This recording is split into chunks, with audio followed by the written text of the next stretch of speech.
live from the Big G's Pizza Studio on Clark Street. This is 5 Songs with Friends, Chicago's music discovery podcast. Recently expanded to a 4-piece, the introspectively intense duo of Political Lizard has quickly evolved in a short span of time. I told you guys I was going to butcher it. Fronted by the haunting harmonic combination of singer-songwriters Jenna, Olson, and Caleb. I can't say his last name. I'll have him say it. The group's soul-piercing simplicity has grown by leaps and bounds with the addition of guitarist, bassist, and keyboardist John Bomer and drummer Miles Ferguson. Ladies and gentlemen, I have Caleb and Jenna on the show. Super stoked to have you guys. Caleb, how do you say your last name? Waldvogel. Waldvogel. Oh, man, it was easy. It was a slam dunk, and I just ripped it off the back of the rim. If you just start a word with a W, I'll respond, and then just kind of... I love it. I love it. So tell me, how did you guys get started making music? So you started out as a duo. You've recently added on 2 additional musicians. How did you two meet and get started making music together? Well, it started probably about a year and a half ago now. I saw a video of her on Instagram singing, and at that time I was doing a different project, and I had a song that I wanted someone to sing on. And so I just contacted her from Instagram, and we met up and we played the song, and we were like, I don't want to do this project anymore. This is way cooler. We emailed way too much. And so, I don't know. It was from the first time we kind of practiced, we decided we wanted to do this, I'd say. And from there on, we dropped every other project and have been working on this. I love it. Well, so Jenna, what's going through your mind as Caleb slides into your DMs? Because I'm hearing that right. That's what happened, correct? No, that's exactly what happened.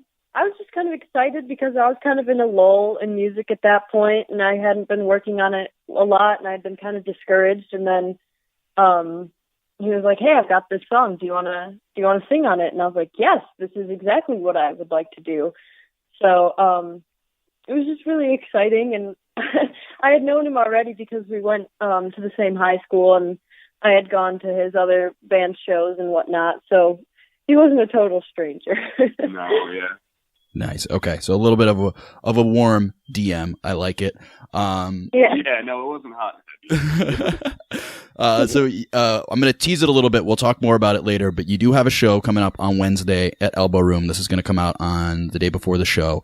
But before we get into that, I'm curious of the name of the band, because when I read Political Lizard, when I found your music initially, the first thing that came into my mind was Alex Jones yelling about Hillary Clinton being a lizard. So where does this name come from?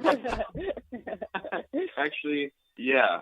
We used to tell a lot of BS stories because we were embarrassed on how we got the name. And it's just a name generator. Like, I remember sitting down, we had 2 songs, and we just put in some words. And we used to advertise it, or I guess not advertise it, brand it as like a Illuminati, as the Alex Jones, Yeah. But which still fits, and I still stand by, but yeah. The truth is, it's a name. Plugged in some words and let them shuffle around. And it did the work for us. Yep. We're lazy musicians. Well done. I mean, hey, dude, you and Childish Gambino have that in common. So exactly, you are in a class of greatness already. There you go. Well, so I'm curious, Caleb, how has the sound of Political Lizard been either similar or different to past projects that you've done? And Jenna, I guess the same goes for you. Like, how has this sound evolved over time? Past projects have been not as intricate of like songwriting styles, I guess. You'd write a song and then you'd show it to the band and then we'd all play it together. But at this point, I think we've taken time to overwrite songs and then simplify them and vice versa. Mm-hmm. We really sit down with each other, and it's nice to have someone to bounce off of, because at least I didn't have that in past projects. Now we write all the songs together, which is just a new thing for both of us, I guess, and we got used to it really quickly and really value each other's opinion. Yeah. Which is nice. I used to be completely like uncomfortable writing with another person. I'd be like, well, what if the things I say aren't good, and they don't want to put that in the song. Like, I want to just put in what I want to put in. But it's really great having found someone that has kind of the same vision, so it works well. I love it. Well, so what does that process look like really tactically? Are you meeting up with a guitar and like just working through stuff? Are you bringing in ideas and bouncing them off each other? Like, how does that look like typically? Well, we're usually together 24/7. We go through days, so there'll usually be one night every so often where we separate, and that's usually when we write music, I'd say. Mm-hmm. And so we'll write half a song or a full song and bring it to the other person, and we'll tweak it together, work through that, or we'll just sit down. Recently, we've been trying to sit down together and start fresh. Like, we recently just finished a song that we sat down, wrote a guitar part, wrote lyrics together in like an hour, and that was, I think, the first time we've done that. Completely collaborative. Yeah, yeah. Usually it was just kind of editing and tweaking from the other bandmates. But that we recently have been writing like line by line together, agreeing on everything. So it's nice. A few different things. So much fun. Nice. I love it. Well, so what you guys were working as a duo for a while. What goes into the decision of growing the band to a 4-piece? And then from that standpoint, how do you go out and find, these awesome musicians that you've brought on?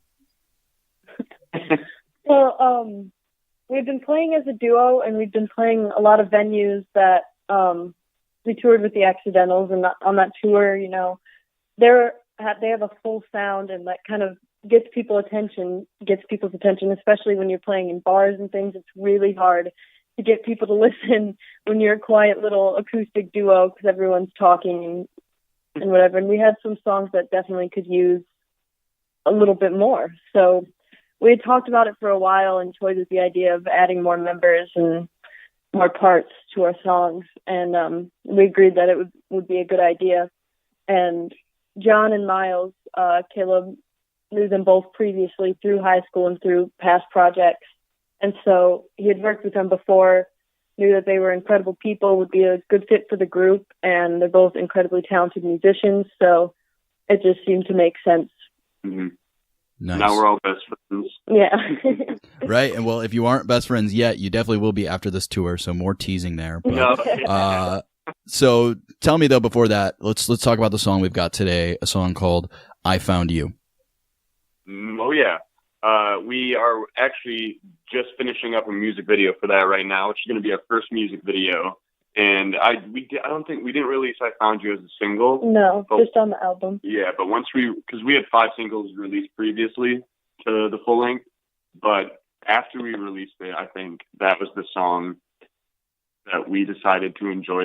I don't know. I think fans liked it a lot. It was a really fun good song. upbeat A lot of our songs are kind of sad and kind of, you have to sit down and listen to the lyrics and be like, whoa, that was heavy. But this one's a little more lighthearted. Yeah. So I'd say it's one of our favorite songs to perform and to play and to dance to for the music video, which there'll be a lot of dancing in that. So you can look out for that in the next week or two. But I Found You. Perfect. Let's jump into it. This is a song called I Found You by Political Lizard. With eyes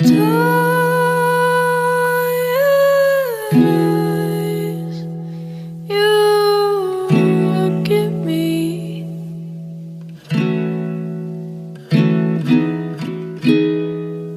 I guess I misplaced my breath.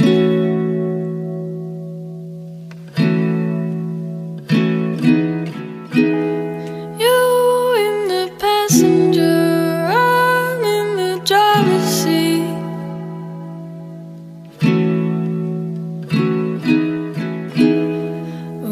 just trying to do our best.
That was I Found You by Political Lizard. So we talked about it. Let's dive into it. First things first, before we do, I see on your website you guys have taken a picture of the entire band sitting in what is presumably a cool van. So is this what you're bringing on tour or not? Let's settle it right now. Unfortunately, that won't be going on tour with us this time, but we did take that last summer. It's a Volkswagen bus in 87 Westphalia. So Yeah, we wish we could take it. Yeah. That is such a bummer. That breaks my heart. But yeah, the van does live on, though, hopefully, in some capacity, Oh, right? yeah. Okay. Oh, yeah. Good. It'll always be around. We're actually playing a festival at the end of May, Buses by the Beach. And that will come there, obviously, because it's a bus camp out. Oh, I love it. That's perfect. Okay. Yeah. That was at least somewhat redeeming, but let's talk about it. Let's talk about the tour you got coming up. You're coming to Chicago on Wednesday, which is tomorrow, the day after this comes out. Tell me about the dates you're doing. It looks like you have a bunch of dates in Michigan, a date in Milwaukee. What's going on? Yeah, so the date in Chicago, we're really excited about because this is our first time. This is our first time in Illinois, and then it's going to be first time in Wisconsin. But we haven't really ventured out of Michigan yet. So this is going to be really interesting and really exciting to see our songs come to fruition in a different city, see how those cities react. And we've been wanting to get in Chicago for a while. And this show almost didn't happen, but thanks to Elbo Room, a last-minute save, they found a band from Chicago to play with us. So we got really lucky with this one.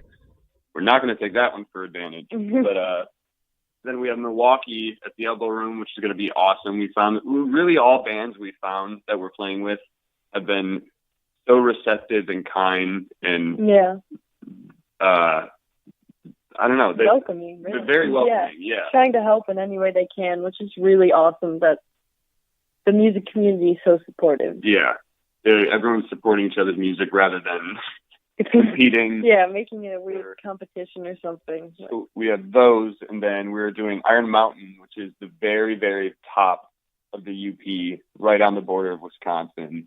And then that's going to be... Yeah, we're going to be in Norway doing a event opening. Yeah, it's called True North Outpost, and it's this big historic site that they have opening where we get to meet Debbie Stabenow there. Our state senator. We're very excited for it. Wow. And then after that, we have a bunch of festivals. Bunch of Michigan festivals in the summer, towards the end of May. In June, we'll be recording some new music. So. And we're hoping to make it back around to Chicago, too, this summer for a second time. Perfect. That's still to be determined. Awesome. Well, I have to ask, because you said you're meeting your state senator. I mean, are you a little bit anxious considering the slanderous nature of your band's name towards politicians? It's funny because we've been turned down from shows because of the name before, especially weirdly enough, the further north you go in Michigan, they get more worried about your name. Well, we're not going to cause a riot or anything so I don't think we'll have anything to worry about. She might ask about it, but yeah, maybe don't draw too much attention to that fact. I love it though. So you briefly alluded to, you mentioned that there were a bunch of bands that have been, helpful as you're going through this process. Do you want to give any shout outs to any of those bands or other under the radar acts that you just want to give some love to real quick? Absolutely. Well, the first one would be the Marquees, which are one of the Chicago bands that we're playing with, and they're the ones that really help us get the show together and get started, and have been really nice and kind about our music, and their music's incredible. You can check it out on their Spotify or their Facebook page. And then in Milwaukee, Will Prang and the Good Land Gang have been so incredible. And their music is so tight and funky. Yeah. It's like Wolfpack had a baby with like Santana or something. And so they're really great. And helped us get the show together, got us a place to stay, so super kind. And then any local bands you want to shout out? Michigan, yeah. Maybe Bright. They're not. They're in Seattle. They're in now, Seattle so now? I moved down. Yeah. There's a lot of great Michigan. I mean, honestly, there's so many Midwest acts here in Michigan that have just been blowing up. The music scene is crazy in this area. We recently played with she's a solo artist that goes by Red Rio that just does music on the side, but she is incredible and writes some really cool kind of vintage sounding music, but she's a tattoo artist full time and just kind of does music on the side, but she's incredible and very kind. She's got this voice that just pierces right through your skull. I love it. Well, good shouts across the board.